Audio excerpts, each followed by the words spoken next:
Andrea, I love the idea of cross-industry insights and how companies can use those in the formula X plus Y equals Z to create something brand new in their industry or in their companies.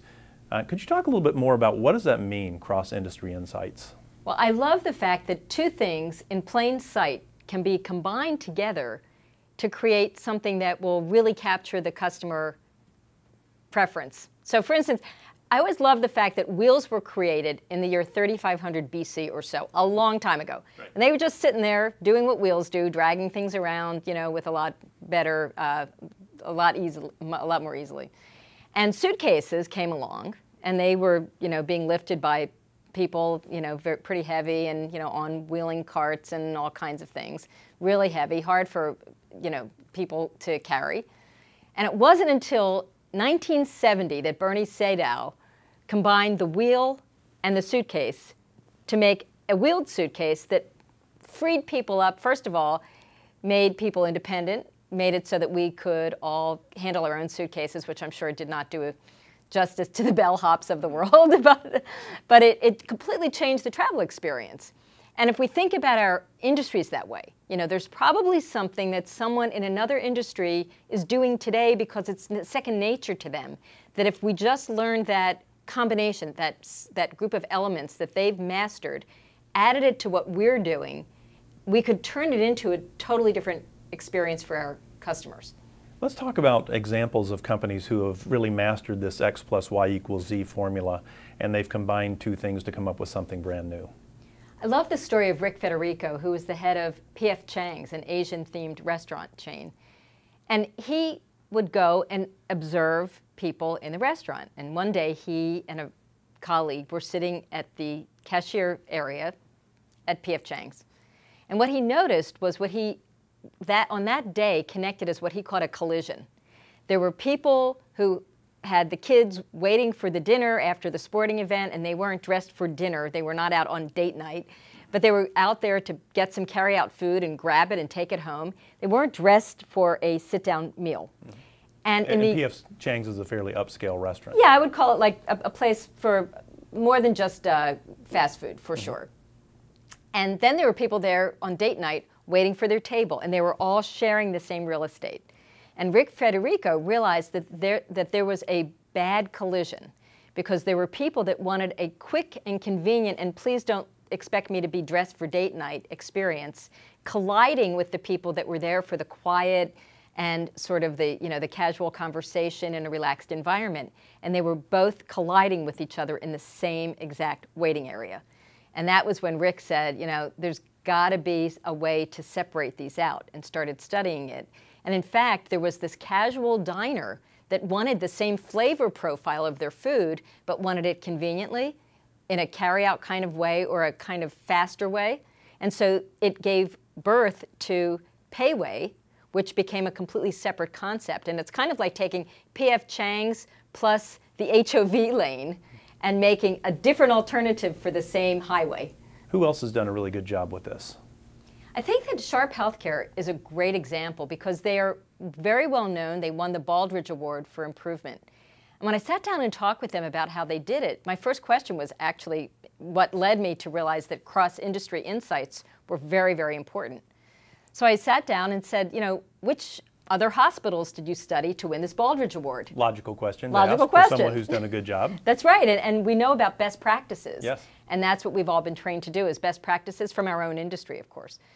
And so he said, hospitals? No. We studied Disney, and we studied the Zen Gardens, and we studied the Ritz-Carlton.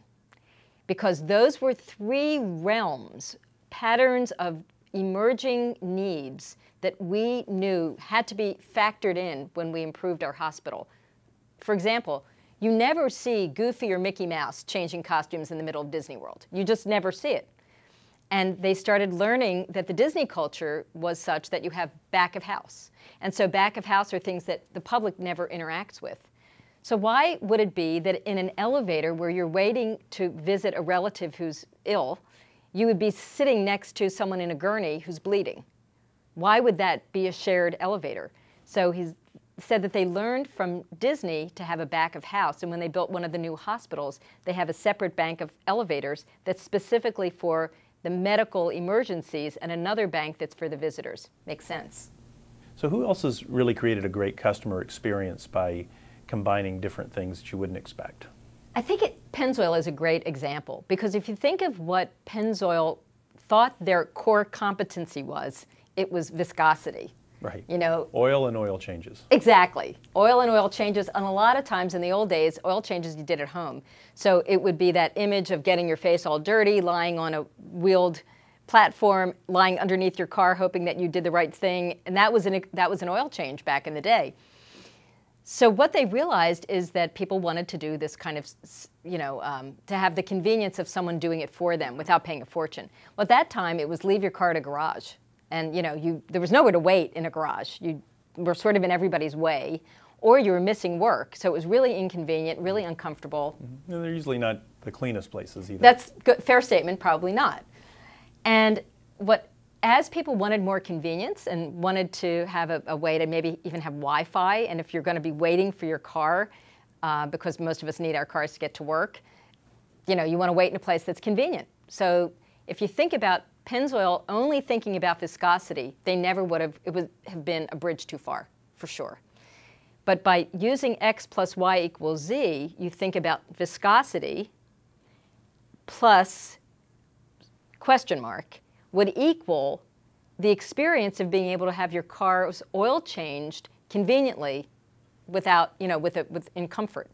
So if you think about what was missing, it had nothing to do with benchmarking against oil companies. Right, because they already had great oil. And That's right. And they knew That's how right. to change oil. But what was missing? So what was missing was the hanging out experience with Wi-Fi.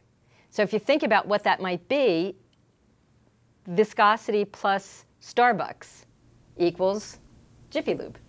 So the idea there being, we knew that people liked to hang out at Starbucks. We knew that they wanted a quality product when they got their oil changed. Now we combine those two. We have now a place that has a place that I feel comfortable sitting around while I'm waiting in my car, probably have a flat screen TV and Wi-Fi. At the same time, it's clean, friendly, and probably has decent coffee. And I get a quality product in the meantime. Exactly, but if think of the mindset of Pennzoil, if they thought that what the consumer cared about was the viscosity of the oil, which I'm sure the oil experts were really, really disappointed to hear. And what we really wanted was whatever they were going to put in there, we wanted to be able to drive our car away within X amount of time in a pleasant environment and feel like we hadn't had much downtime. They didn't know how to sell that at first, right? They had to really understand on a deeper level what the customer really wanted, not how did you like our oil on a scale from 1 to 5, and they go 5. But what they didn't ask was, what else would you want? So that's what we can all learn is, what's the question we're not asking that will be what fuels our hunch about where we could go next?